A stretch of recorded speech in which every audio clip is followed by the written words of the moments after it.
आजकल के लड़की पर भरोसा मत करो, मन भर जाता तो करत करी सम बहाना।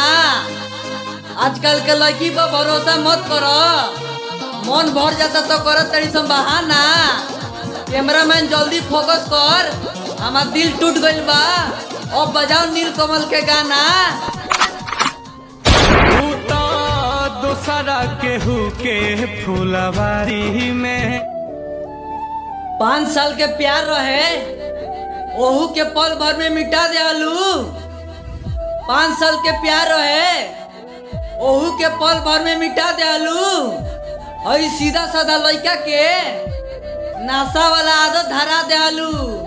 बन गई सारा भी हम तोहरे चलते ये रानी। कि एक सांस भी पूरा ना होला तोहरा ख्याल के बिना। कि एक सांस भी पूरा ना होला तोहरा ख्याल के बिना। एक करे जा तू कैसे सोच लेलू हो अपन जिंदगी जीलम तोहरा बिना। नींद आवे ना अखिया में